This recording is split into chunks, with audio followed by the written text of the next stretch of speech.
औज़ुबिल्लाहिमिनश्शैतानिर्रजीम बिस्मिल्लाहिर्रहमानिर्रहीम अल्लाहुम्मा सल्लि अला मुहम्मदिन व आलिहि व इत्रतिहि बिअददि कुल्लि मालूमिन लका। अल्लाह रहमत भेज रसूलुल्लाह सल्लल्लाहु अलैहि वसल्लम पर और उनकी आल पर और उनकी इतरत पर इतनी तादाद में जितना तेरा इल्म है। तो बच्चों, अल्लाह और अल्लाह के रसूल सल्लल्लाहु अलैहि वसल्लम के नाम के बाद आज जो मैं वीडियो बना रहा हूँ वो टॉपिक है अर्थमेटिक मीन। तो अर्थमेटिक मीन बेसिकली आपके टेंथ के जितने भी स्टूडेंट्स हैं, चैप्टर नंबर 6 है, वो भी इसको पढ़ सकते हैं। तो वो भी ये लेक्चर सुनेंगे। और यूनिवर्सिटी के जो स्टूडेंट्स हैं, बीएस बॉटनी वाले, चौथे सेमेस्टर वाले और छठे सेमेस्टर वाले, उनका कोर्स है, वो भी उनका भी ये टॉपिक है, वो भी ये यहाँ से कर लेंगे। और एनिमल साइंसेस के अंदर भी जो है ये टॉपिक मौजूद है, तो वो चौथे सेमेस्टर वाले वो भी इसको जो है ना वो तैयार कर सकते हैं इसको देख के। तो ये लेक्चर गौर से सुनिएगा। अर्थमेटिक मीन, अर्थमेटिक मीन क्या होता है? अर्थमेटिक मीन को जो है ना हम शो करते हैं A.M से। तो हम इसको आम ज़बान में एवरेज भी बोलते हैं, इसको हम शॉर्टकट मीन भी बोलते हैं। तो इसकी सबसे पहले मैं आपको डेफिनेशन समझाऊंगा अर्थमेटिक मीन। अर्थमेटिक मीन होता है कि sum of all observation, sum of all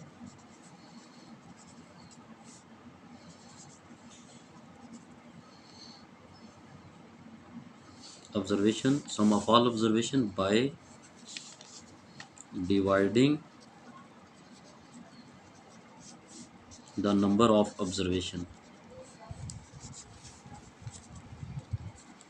by dividing the number of observation are called arithmetic mean.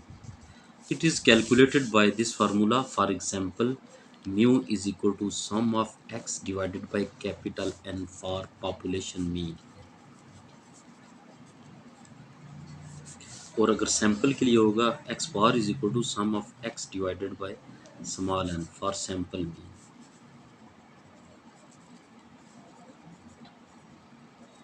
बेटा क्योंकि ज़ाहिर मैं पढ़ा रहा हूँ तो इसके अंदर हमारे पास एक वर्ड यूज़ हुआ है पॉपुलेशन और एक यूज़ हुआ है सैंपल।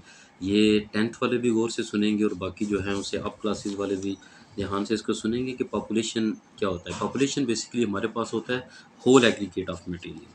पॉपुलेशन क्या होता है? Whole aggregate of material in which generalized a result, generalized a result or called population। यानी whole aggregate is called population. तो सैंपल क्या होता है? यानी हम लेट करो ना हमारे पास लर्नर के स्टूडेंट्स हैं या हमारे पास यूनिवर्सिटी ऑफ बिम्बर के हैं या किसी और भी अदारे के स्टूडेंट्स हैं। तो हम क्या करेंगे? हम कहेंगे, मैं अगर पूछूं कि population the learner school and college की क्या है, तो ये पूरी की पूरी जो हमारी कॉलेज की पॉपुलेशन है, जिसमें प्ले ग्रुप से लेके सेकेंड ईयर तक सारी की सारी तादाद इसमें आ जाती है, तो हम इसको लर्नर कॉलेज की पॉपुलेशन बोलेंगे। अगर मैं पूछूं यहाँ पर सैंपल क्या है, तो सैंपल बेसिकली होता है रिप्रेजेंटेटिव पार्ट ऑफ पॉपुलेशन। क्या होता है? सैंपल जो होता है रिप्रेजेंटेटिव पार्ट ऑफ पॉपुलेशन और कॉल्ड सैंपल। यानी नाइन्थ क्लास ए सेक्शन है और नाइन्थ क्लास बी सेक्शन है, टेंथ क्लास ए है, टेंथ बी है, अप टू सो ऑन। अगर मैं अलग अलग क्लास को लूँगा तो ये हमारे पास सैंपल है। पूरे कॉलेज की पॉपुलेशन क्या होगी? यानी 1400 अबव हमारी स्ट्रेंथ है इधर। तो ये सारी की सारी द लर्नर की पॉपुलेशन है, लेकिन हर क्लास यहाँ पर सैंपल होगा। तो अगर तो हम पूरे पॉपुलेशन से हम ये बताना चाहते हैं कि हमारी इस दफ़ा जो है यूनिवर्सिटी में माशाल्लाह कितनी पोजीशंस आई हैं, तो वो तो दी लर्नर्स की बताएंगे। ओवरऑल हम ये नहीं कहेंगे कि हमारी फर्स्ट ईयर से आई है, हमारी सेकंड ईयर से आई है, हमारी नाइन्थ से आई है, हमारी टेंथ से आई है। हम कहेंगे कि दी लर्नर स्कूल्स की जो है वो बोर्ड के अंदर इतनी पोजीशंस आई हैं।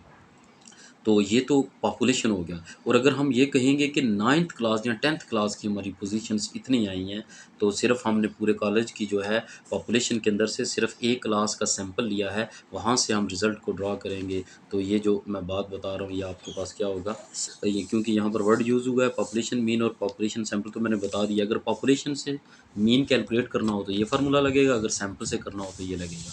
तो अभी मैं एक डाटा लिखता हूँ इसमें, इसको फाइंड करने के लिए इसकी अर्थमेटिक मीन की प्रॉपर्टीज़ भी है, वो भी बाद में बता दूंगा, लेकिन इस लेक्चर के अंदर मैं आपको सिर्फ बता देता हूँ कि अर्थमेटिक मीन है क्या, क्योंकि ये थोड़ी डिटेल से ज़्यादा हो गया, इसमें एक्स्ट्रा चीज़ें भी आ गई हैं जो समझानी पड़ गई हैं।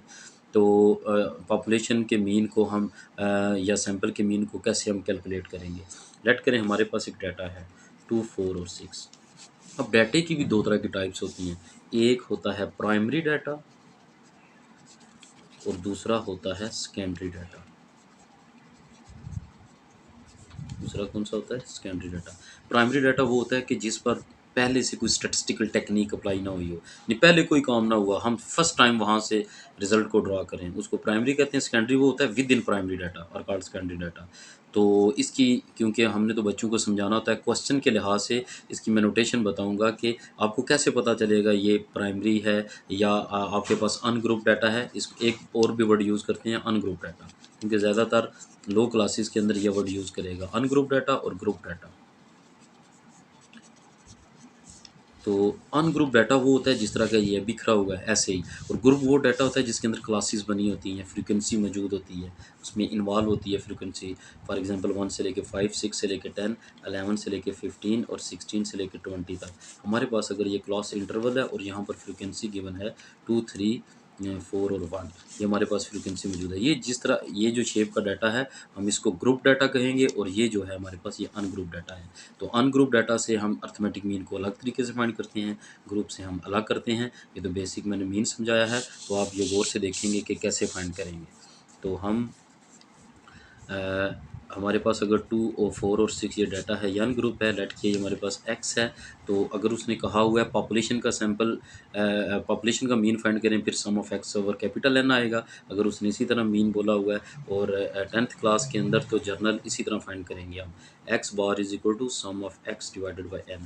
x आपके पास वेरिएबल होता है। वेरिएबल क्या होता है, ऐसी वैल्यू जो बार बार चेंज हो जाती है, हम उसको वेरिएबल कहते हैं। n यहाँ हमारे पास सैंपल साइज़ होता है, यानी हमारे पास ऑब्जर्वेशंस होती हैं, कितना सैंपल है, कितनी ऑब्जर्वेशन है। तो यहाँ पर हम काउंट करेंगे 1, 2 और 3, ये हमारे पास 3 ऑब्जर्वेशन है, और x हम इसको सम कर लेंगे, 6 और 4 10 और 2 12 आ जाएगा। तो 12 आ जाएगा, 3 4 ज़र क्या होता है 12। ये हमारे पास अर्थमेटिक मीन एवरेज हमने फाइंड कर ली है। तो अगर हमारे पास ग्रुप डाटा हो तो वो मैंने ये लिखा है, ग्रुप डाटा के अंदर आपका फार्मूला कौन सा लगेगा, x bar is equal to sigma F X divided by sigma F. तो हम इसको कैसे कैलकुलेट करेंगे, हमारे पास एफ एक्स बनाना है यहाँ, लेकिन हमारे पास सिर्फ एक्स और क्लॉस इंटरवल है। एक्स बेसिकली हम इसको मिड पॉइंट कहते हैं, एक्स को हम क्या कहते हैं, मिड पॉइंट यहाँ पर। तो मिड पॉइंट को कैसे फाइंड करते हैं, ये हमारे पास क्लास दी हुई है 1 से लेकर 5 तक। हम इन दोनों क्लासेस को लोअर लिमिट और अपर लिमिट को प्लस करेंगे और उतने पे डिवाइड करेंगे, तो हमारे पास मीन निकल आएगा 1 + 5 6, 6 डिवाइडेड बाई 2 क्या निकल आएगा 3। 10 और 6 क्या होता है 16, 16 ओवर 2 क्या हो जाएगा 8, 15 और 1 16 और 26 और क्या आ जाएगा 13, 20 और 30 और 36, 36 डिवाइडेड बाई 2 18 हमारे पास आ जाएगा। तो ये हमारे पास x निकल आया। तो लेकिन हमें किसका चाहिए, हमें सम चाहिए एफ एक्स का। तो हमें एक और कॉलम बनाना पड़ेगा। इसके बाद यहाँ पर मेरे पास जगह नहीं है, तो मैं नेक्स्ट शीट पे जो जैसे मैंने फार्मूला बता रहा था, तो अब मैं ये कॉलम इधर बनाऊंगा, एफ एक्स बनाऊंगा। क्यों बनाऊंगा, क्योंकि हमें सम चाहिए एफ एक्स का। तो हमारे पास पहला जो है वो एफ क्या था 2, और हमारे पास एक्स क्या था 3, 3 2 ज़र क्या हो जाएगा 6, और 8 3 ज़र क्या हो जाएगा 24। 13 को 4 से हम मल्टीप्लाई करेंगे तो हमारे पास क्या आ जाएगा, हम चेक कर लेते हैं 52 आ जाएगा। इसी तरह हम 18 1 ज़र क्या हो जाएगा 18। तो बेटा ये हमारे पास एफ एक्स निकल आया। अब हम इसको प्लस करेंगे, तो प्लस करेंगे हमारे पास क्या आंसर इसका आता है बेटा, एफ एक्स का हमने सम किया, ये 100 आ जाता है। तो इस फार्मूले में पुट कर दिया 100 divided by sum of F, frequency का सम, वो हमारे पास क्या आया था 10 आया था। 10 पुट कर दिया, 0 0 से कैंसिल हो गया, 10 आपके पास आंसर आ गया। ये मैंने आपको अर्थमेटिक मीन पढ़ा दिया अनग्रुप डाटा से और ग्रुप डाटा से। ये हमारे पास अनग्रुप था, इसमें हमारे पास ऑब्जर्वेशन क्या थी 2 4 और 6। तो हमने इसको कैसे फाइंड किया, X bar is equal sum of X over N, इसके जरिए हमारा आंसर 4 आता है। और ग्रुप डाटा ये हमारे पास है, ग्रुप डाटे से मैंने मिड पॉइंट निकाला, मिड पॉइंट कैसे निकाला आपको बता दिया। उसके बाद हमें फार्मूले में सम ऑफ एफ एक्स चाहिए, तो एफ एक्स कॉलम बनाना पड़ा, तो ये हमने कॉलम बनाया। इसके बाद इसको कैलकुलेट किया और फार्मूले में पुट किया और आपके पास आंसर आंसर आ गया। तो इसके बाद नेक्स्ट वीडियो में आप देखेंगे, अभी अर्थमेटिक मीन जो है कंप्लीट नहीं हुआ, शॉर्टकट मेथड से, प्रोविनियल मीन मेथड से और कोडिंग मेथड से, तो ये मैं नेक्स्ट वीडियो के अंदर अपलोड कर दूँगा। तो आप अपना ख्याल रखिएगा, दुआओं की दरख्वास्त है। अल्लाह हाफ़िज़। अस्सलामु अलैकुम व रहमतुल्लाहि व बरकातहू।